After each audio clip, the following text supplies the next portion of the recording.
सिलसिला। आज 5 मई है। 5 मई 1818 को मजदूरों के नेता कार्ल मार्क्स का जन्म दिवस है।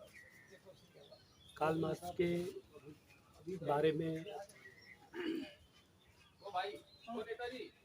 कार्ल मार्क्स वो मजदूरों के वो नेता थे जिन्होंने दुनिया में मजदूरों के अधिकारों के बारे में, मजदूरों का जो शोषण हो रहा है, किस तरीके से पूंजीपति मजदूरों का शोषण करता है, इसके बारे में मजदूरों को बताया।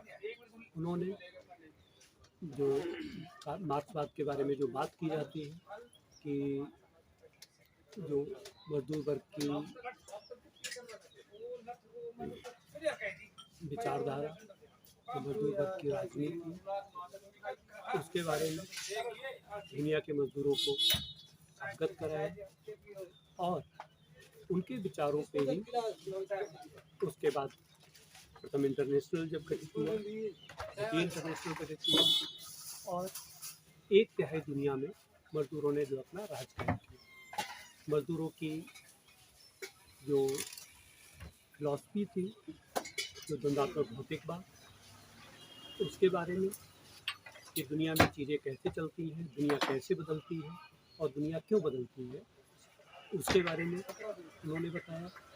मजदूरों का जो शोषण हो रहा है, वो शोषण किस तरीके से होता है, किस तरीके से पूंजीपति मजदूरों के श्रम की लूट करते हैं। मुनाफे के बारे में तरह तरह की बातें उस समय होती थी। तरह तरह के पूंजीवादी अर्थशास्त्री थे जो मुनाफे के बारे में तरह तरह की बातें जो है लगातार करते रहते थे। वो मुनाफे के बारे में ये बताते थे कि मुनाफा जो है जोखिम का जो है पारितोषिक है, मुनाफा पूंजीपति ने जो उद्यम किया है उसका परिणाम है। जबकि हकीकत ये थी कि मुनाफा, पूंजीपति का जो मुनाफा है वो मजदूरों के श्रम की लूट है और मजदूरों के श्रम की लूट पूंजीपति करता है। मजदूरी जब जो अतिरिक्त श्रम और आवश्यक श्रम वो जब मजदूर फैक्ट्री में जाता है, किसी संस्थान में जाता है, काम करता है, काम करने के दौरान उसको उसकी आजीविका के लिए जो दिया जाता है वो उसका आवश्यक श्रम है। और उसके अलावा उस आवश्यक श्रम को मान लो कि काम के घंटे अगर 8 हैं तो 1 घंटे में वो अपने आवश्यक श्रम जो उसको मजदूरी के तौर पे मिलता है उसके लिए काम कर लेता है। तो बाकी जो 7 घंटे का वो काम करता है वो उसका अतिरिक्त श्रम है, या वो अतिरिक्त श्रम मुनाफे में तब्दील होकर अलग अलग पूंजीपतियों में बंट जाता है। ये बात जब उन्होंने बताई, उससे पहले समाज में ये बात चल रही थी कि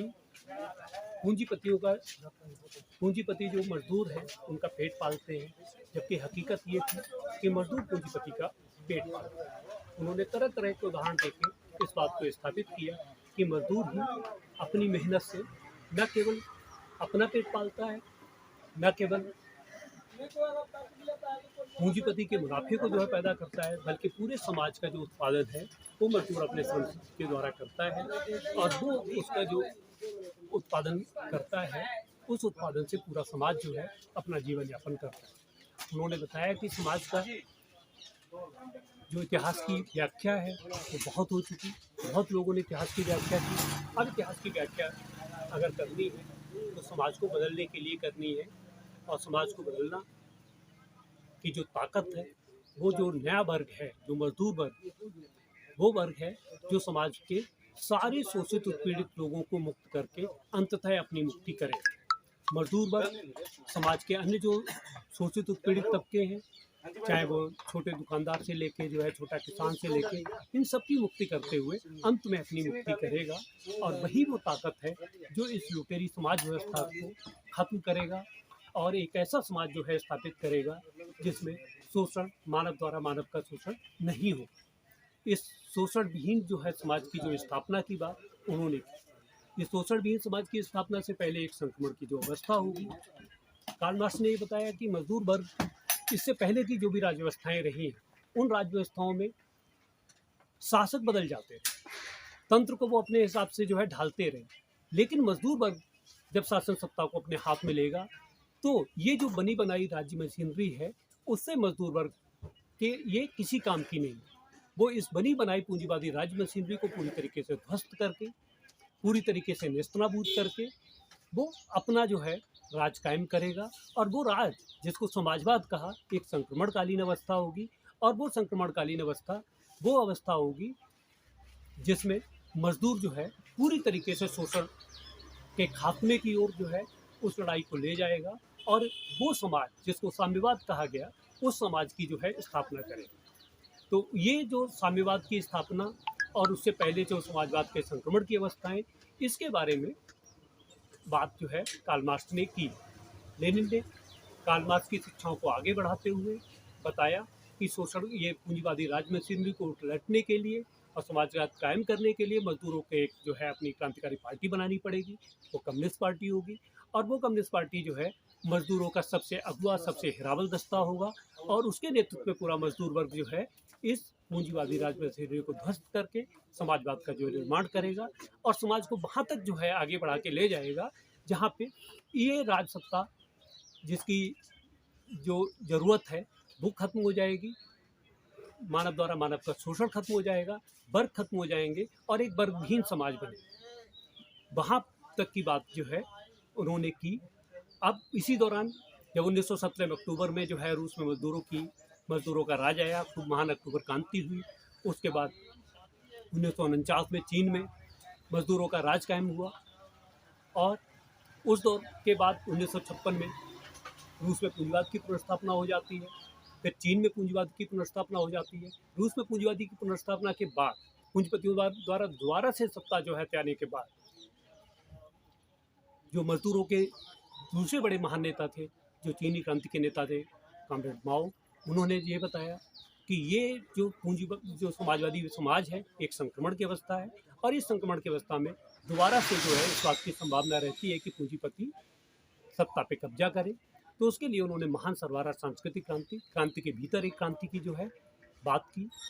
महान सर्वहारा सांस्कृतिक क्रांति के द्वारा उन्होंने समाजवाद को मजबूत करने की और वहाँ तक जो है ले जाने की बात की जहाँ पे एक शोषण विहीन, वर्ग विहीन समाज की जो है स्थापना की जाती है। आज जब मजदूर वर्ग के हम कार्ल मार्क्स की जब बर्थडे की जन्म दिवस की बात कर रहे हैं, तो आज दुनिया में जिस तरीके से पूंजीपति वर्ग हावी हो रहा है, लगातार मजदूरों का जिस तरीके से शोषण हो रहा है और अपने लूट के बंटवारे के लिए एक के बाद एक युद्ध जो है कर रहा है, पूरी तरीके से दुनिया को नष्ट करने तक के उसने संसाधन, हथियार जो है बना रखे हैं, और उन हथियारों को दिखा के मजदूरों को, मेहनत कश लोगों को जो है डराने का जो काम कर रहा है। आज जो वो कार्ल मार्क्स की जो शिक्षाएं हैं दुनिया के मजदूरों दुनिया के मजदूरों के स्तर पे हम अगर चीज़ों को देखें तो पूंजी का कोई अपना कोई जो है देश में जो है उसका अपना कोई जो है राज्य नहीं है। पूंजीपति के लिए जो है राष्ट्र का मतलब जो है केवल उसकी मंडी है, केवल उसका मुनाफा है। अपनी मंडी के लिए, अपने मुनाफे के लिए वो दुनिया में एक के बाद एक जो है देशों को जो है तबाह बर्बाद करते हुए, लूटते हुए, वहाँ पे अपना जो है निजाम कायम करते हुए पूरे जो है लूट के तंत्र को जो है कायम करने का काम कर रहे हैं। पूंजी के लिए कोई सीमाएं नहीं है, वो पूरे देशों की सीमाओं से जो है परे जो है जाके लूट खसोट कर रही है।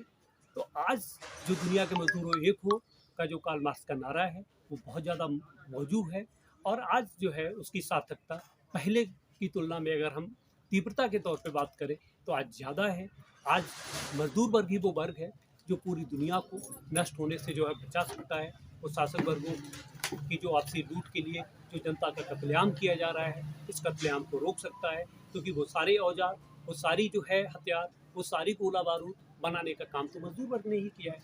मजदूर वर्ग अगर उत्पादन के सारे साधनों पर अपना कब्जा कर ले और ये इस बात का ऐलान करे कि ये जितना भी जो उत्पादन हो रहा है कि मानवता के हित में, मेहनत कशों के हित में होगा, तब ये लूट पे टिके हुए तंत्र बहुत जल्दी से ही ध्वस्त हो जाएगा और एक नए समाज की, एक शोषण विहीन जो है समाज की स्थापना की ओर दुनिया आगे बढ़ेगी। धन्यवाद। कुछ ऐसी मार्क्स की पंक्तियां जो आपको बेहद प्रिय हों?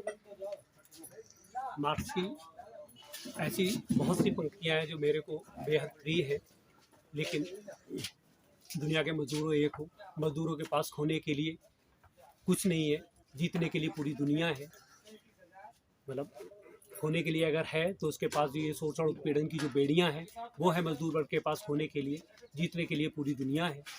दुनिया के मजदूरों एक हो, और पूंजी अपने आप में एक संगठित सामाजिक शक्ति है, और इसका मुकाबला जो है मजदूर केवल अपनी एकता के दम पर कर सकता है और उसकी एकता को खंडित करने के लिए पूंजीपति वर्ग मजदूरों में लगातार जो है जाति, धर्म, क्षेत्र, राष्ट्रवाद, तरह तरह की जो है चीज़ें जो है पैदा करके उसकी एकता को खंडित करने का प्रयास करता है। उसके बीच जो है कंपटीशन पैदा करके उसकी एकता को खंडित करने का प्रयास करता है। तो मजदूरों को अपने वर्ग की चेतना पे खड़े होकर इन सारी चीज़ों को जो है करना है।